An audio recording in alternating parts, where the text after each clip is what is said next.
Hello guys, आज हम discuss करेंगे दो एसे 700 एंड एसे 701।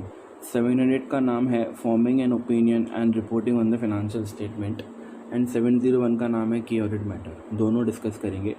700 से स्टार्ट करते हैं, forming an opinion and reporting on the financial statement. ये ऐसे के दो पार्ट्स है। एक पूरा का पूरा ऑडिट ख़त्म हो चुका है अभी हमारा रिपोर्ट देने का टाइम आया है, ओपिनियन एक्सप्रेस करने का टाइम आया है। तो ओपिनियन कैसे फॉर्म करेंगे, इसका क्या बेसिस होगा। And second aspect of the standard is report देना। हम रिपोर्ट देंगे। तो ओपिनियन से स्टार्ट करते हैं। हमें ओपिनियन फॉर्म करना है। कुछ टेक्निकल टर्म्स है like general purpose financial statement, GAAP, generally accepted accounting principles, ये मैं आपको बताऊंगा। ओपिनियन हमें क्या देना है, that is general purpose financial statement are prepared in accordance with the applicable financial reporting framework and generally accepted accounting principles, and financial statements are free from material misstatement and whether due to fraud or error। इस पूरी की पूरी line का मैं आपको मतलब बता रहा हूँ। ये टेक्निकली मैंने पूरा पहले बोल दिया। जर्नल पर्पस फाइनेंशियल स्टेटमेंट मतलब क्या होता है, अगर आपके हाथ में एक सेट ऑफ अकाउंट्स है, सेट ऑफ बुक्स है, आपके हाथ में प्रॉफिट एंड लॉस अकाउंट है, आपके हाथ में कैश फ्लो स्टेटमेंट है, आपके हाथ में बैलेंस शीट है, इन तीनों के एक सेट को मिला के बोलते हैं जर्नल पर्पस फाइनेंशियल स्टेटमेंट। तो ये हो गया हमारा जर्नल पर्पस फाइनेंशियल स्टेटमेंट। हमें उस पर ओपिनियन देना है कि हमें उस पर अश्योर करना है कि वो जो जर्नल पर्पस फाइनेंशियल स्टेटमेंट है वो बने हैं by compliance the generally accepted accounting principles in India, कि वो गैप के अकॉर्डिंगली बने हैं। एंटिटी को जो अकाउंटिंग पॉलिसीज अप्लीकेबल है, जो फाइनेंशियल रिपोर्टिंग फ्रेमवर्क अप्लीकेबल है, फॉर एग्जांपल बैंक है तो उनको बैंकिंग रेगुलेशन एक्ट के हिसाब से उनका अकाउंट्स बनता है, कंपनीज एक्ट तो शेड्यूल 3 एंड कंपनीज एक्ट के हिसाब से उनका अकाउंट्स बनता है, या इंश्योरेंस है तो इंश्योरेंस के एक्ट के हिसाब से उनका अकाउंट्स बनता है या फाइनेंशियल बनता है। तो वो होता है अप्लीकेबल फाइनेंशियल रिपोर्टिंग फ्रेमवर्क। उसके बाद हमें ओपिनियन देना है, एक रीजनेबल ओपिनियन देना है कि जो फाइनेंशियल स्टेटमेंट है वो free from material misstatement whether due to fraud और एरर। मतलब मैंने पूरा ऑडिट ख़त्म कर लिया है, अपना ऑडिट प्रोसीजर्स लगा के मैं आपको ये ओपिनियन दे रहा हूँ, रीजनेबल अश्योर कर रहा हूँ कि जो फाइनेंशियल स्टेटमेंट है वो फ्री है, उनमें कोई भी मटेरियल मिसस्टेटमेंट नहीं है, ना कि एरर की वजह से, ना ही एक एरर है, ना ही इंटेंशनल एरर है, मतलब ना ही मिस्टेक की वजह से वो मटेरियल मिस्टेक है, ना ही उनमें फ्रॉड है। तो टोटली वो फ्री फ्रॉम मटेरियल मिसस्टेटमेंट है। तो अभी हम वापस एक बार वो लाइन बोलेंगे, financial general purpose financial statement are prepared in accordance with the applicable financial reporting framework and generally accepted accounting principles, and they are free from material misstatement whether due to error और fraud। यहाँ पे हमारा opinion form होना ख़त्म होता है, एक aspect. दूसरा एस्पेक्ट आता है ये स्टैंडर्ड ऑन एस 700 का, एस 700 का रिपोर्ट इन डिटेल। रिपोर्ट के कंटेंट्स क्या है, रिपोर्ट के हेडिंग्स क्या है, रिपोर्ट में कंटेंट्स क्या है, हम सब with example in detail discuss करेंगे। अब रिपोर्ट के एस्पेक्ट पे आते हैं। ऑडिट हो चुका है, हम रिपोर्ट देंगे। हम एग्जांपल के साथ ही आगे बढ़ेंगे जैसे हमने पहले के वीडियोस में किया है। एग्जांपल ले रहे हैं, सपोज़ मैं जो हूँ, मैं ऑडिटर हूँ XYZ बैंक का। हम लोग बैंक का ऑडिट कर रहे हैं। आप लोग जो हो, आप लोगों ने वो XYZ बैंक में पैसा लगा के रखा है, मतलब आप लोग इन्वेस्टर हो। मैं वहाँ का ऑडिटर हूँ XYZ बैंक का। हम लोग ऑडिट कर रहे हैं, मैंने पूरा ऑडिट ख़त्म कर लिया। अब रिपोर्ट देने का टाइम आया है, मैं रिपोर्ट दे रहा हूँ। रिपोर्ट के कंटेंट स्टार्ट कर रहे हैं हम लोग। टाइटल होगा रिपोर्ट का इंडिपेंडेंट ऑडिटर्स रिपोर्ट। ये याद करने का भी एक मैं आपको बताऊंगा लॉजिक थोड़ा सा, अदरवाइज़ अगर हम इसको 3-4 बार रिवाइज करेंगे पूरे फॉर्मेट को तो याद पड़ जाएगा। सबसे पहले आता है टाइटल होता है इंडिपेंडेंट ऑडिटर्स रिपोर्ट। उसके बाद आता है एड्रेसी, हम ये रिपोर्ट किसको एड्रेस कर रहे हैं, किसको दे रहे हैं, शेयर होल्डर्स को, या जो भी हमारी अपॉइंटिंग अथॉरिटी होती है उसे। उसके बाद आता है, यहाँ से मेन बात चालू होती है। पहला आया टाइटल, दूसरा आया एड्रेसी, फिर आता है ओपिनियन। मैंने XYZ बैंक का ऑडिट करके मेरा ओपिनियन क्या है, मैंने क्या ओपिनियन दिया। ओपिनियन पैड़ा का नाम है, इसके अंदर का कंटेंट भी हम डिस्कस करेंगे। ओपिनियन पैड़ा के अंदर मुझे कुछ बातें लिखनी है एज एन ऑडिटर कि मैंने XYZ बैंक का ऑडिट कर लिया है पूरा। उसमें मैं क्या ओपिनियन एक्सप्रेस कर रहा हूँ, क्वालिफाइड, अनक्वालिफाइड, जो भी मेरा ओपिनियन रहेगा, एडवर्स ओपिनियन, वो मैं एक्सप्रेस करूँगा। मैं ऑडिट पीरियड वो ओपिनियन पैराग्राफ में दे दूंगा कि मैंने ये पीरियड का ऑडिट किया है। जनरली तो पूरा फाइनेंशियल ईयर ही होता है, अनटिल अनलेस की एंटिटी जो है वो न्यूली फॉर्म्ड है, तो कुछ महीने का ऑडिट होता है। ओपिनियन दूंगा मैं। उसके बाद आता है basis of opinion. Basis of opinion मतलब मैंने जो ओपिनियन दिया, क्वालिफाइड दिया, अनक्वालिफाइड दिया, एडवर्स दिया, आखिर मैंने वो डिसाइड कैसे किया, मुझे वो ओपिनियन का बेस बताना है। पहले आया टाइटल, एड्रेस ही, ओपिनियन। देखो आप अपने हिसाब से देखो, आप इन्वेस्टर हो, आपके हाथ में ऑडिट रिपोर्ट है, आपने बैंक में पैसा लगा के रखा है, तो आप कैसे वे में ऑडिट रिपोर्ट स्टडी करोगे? टाइटल और एड्रेस ही तो ठीक है। उसके बाद आपका पहला ध्यान कहाँ होगा कि जहाँ मैंने पैसा लगाया है वो सेफ़ है कि नहीं। लॉजिकली फिर आप देखोगे ऑडिटर्स के ओपिनियन पे, ऑडिट का ओपिनियन क्या आया है, तो वही है टाइटल, एड्रेस, ऑडिटर्स ओपिनियन। फिर आप इन्वेस्टर देखो कि मैंने, ऑडिटर ने कौन से बेसिस, कौन सी बातों को ध्यान में रख के अपना ओपिनियन दिया है, क्या वो लॉजिकल है, क्या वो रीज़नेबल है, आप उसको देखोगे। तो आता है basis of opinion. Basis of opinion अगर आप मुझसे पूछोगे कि मैंने समझो फॉर एग्जांपल ओपिनियन जो है वो क्वालिफाइड ओपिनियन दे दिया है, मतलब कुछ तो गड़बड़ है एंटिटी में XYZ बैंक में, तो मैं बोलूँगा, आप मुझसे पूछोगे कि भाई मेरे ओपिनियन का बेसिस क्या है, मैं बोलूँगा देखो मैंने ऑडिट प्रोसीजर्स लगाने के टाइम जो भी मुझे मिसस्टेटमेंट्स मिले हैं, मैंने उनका सफिशिएंट अप्रोप्रिएट ऑडिट एविडेंस लिया है। सबसे पहले तो मैंने ऑडिट करने के time standard on auditing apply किया है, एसएस के हिसाब से ही मैंने ऑडिट किया है। Institute of chartered accountants of India के जो प्रोनाउंसमेंट्स है मैंने वो भी कंप्लायंस किए हैं, जो भी अदर रूल्स एंड रेगुलेशंस है मैंने वो भी कंप्लायंस किए हैं। मैंने मेरा इंडिपेंडेंट मेंटेन करने के लिए, अपने आप को इंडिपेंडेंस रखने के लिए ICAI ने जो कोड ऑफ एथिक्स इशू किया है, जिसे हम प्रोफेशनल एथिक्स बोलते हैं, मैंने उसका भी कंप्लायंस किया है। तो ये मेरा हो जाएगा बेसिस ऑफ ओपिनियन, ये मेरा हो जाएगा बेसिस ऑफ ओपिनियन। इसके बाद जो बात आती है वो आती है, एक ऑप्शनल पॉइंट है, going concern. Going concern audit report में तभी ही आता है जब एंटिटी का गोइंग कंसर्न खतरे में है। When entity is going concern is in danger, तभी गोइंग कंसर्न का पैराग्राफ ऑडिट रिपोर्ट में आता है, अदरवाइज नहीं आता है। ये एक ऑप्शनल पैरा है। उसके बाद आता है की ऑडिट मैटर। की ऑडिट मैटर मैं अभी आपको शॉर्ट में बता रहा हूँ, क्योंकि इसके बाद हम ऐसे 701 कवर करने वाले हैं, बहुत ही छोटा है, 4-5 बातें हैं उसमें, तो मैं उसमें आपको अच्छे से बता रहा हूँ। की ऑडिट मैटर मतलब क्या होता है ना, ये जो न्यू ऑडिट फॉर्मेट आया है ना, उसमें डाला गया है ये। की ऑडिट मैटर मतलब क्या होता है, मैं ऑडिटर हूँ, मैंने पूरा ऑडिट किया, ऑडिट करने के टाइम मुझे लगा कि यार कुछ मैटर्स हैं जो कि सिर्फ फाइनेंशियल स्टेटमेंट के अलावा भी आप लोगों को, स्टेक होल्डर्स को, इन्वेस्टर्स को पता होना ज़रूरी है। वो टोटली की ऑडिट मैटर डिसाइड करना मेरी प्रोफेशनल जजमेंट पे डिपेंड करता है, जो मुझे मेरी प्रोफेशनल जजमेंट लगाने के बाद डिसाइड करना है कि हाँ ये जो मैटर है वो की ऑडिट मैटर है। की ऑडिट मैटर मतलब important audit matter, significant matter. अभी मैंने जैसे XYZ बैंक का एग्जांपल लिया, तो आप बताओ बैंक में क्या इंपॉर्टेंस हो सकता है। एक NPA, नॉन परफॉर्मिंग एसेट्स की एरिया इंपॉर्टेंट रख सकती है, क्योंकि आप देखोगे जहाँ आपने पैसा लगाया है वो हमारा पैसा कहीं डूब तो नहीं रहा है। और एज एन ऑडिटर मैं भी आपको इन्फॉर्मेशन देना चाहूँगा, शेयर होल्डर्स को, स्टेक होल्डर्स को, कि बैंक का जो NPS है वो लोअर है या हायर है, जो भी है, मतलब NPA को हम एक की ऑडिट मैटर डिसाइड कर सकते हैं।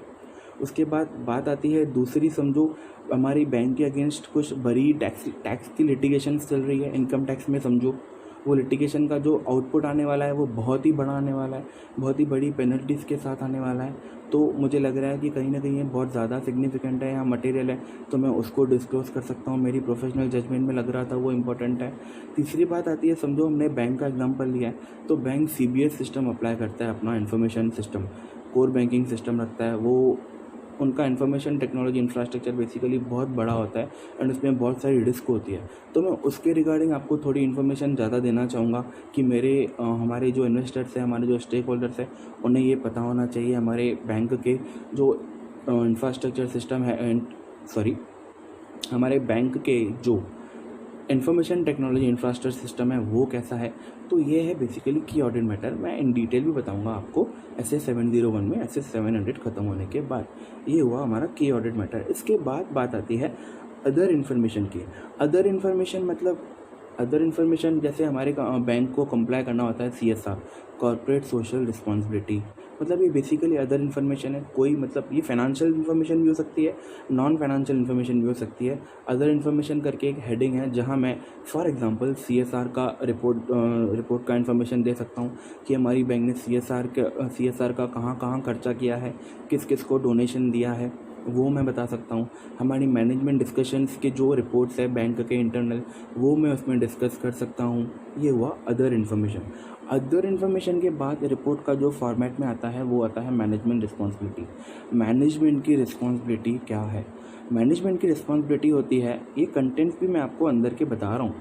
मैनेजमेंट की रिस्पॉन्सिबिलिटी होती है to prepare the financial statement in accordance with the applicable financial reporting framework. वही जो आपको रूल्स रेगुलेशन आपको अप्लीकेबल है, आपको उनके हिसाब से बुक्स ऑफ अकाउंट्स आपको बना के रखनी है। दूसरा, internal control design and implement करना आप लोगों की रिस्पॉन्सिबिलिटी है, तो यह मैनेजमेंट की रिस्पॉन्सिबिलिटी होती है।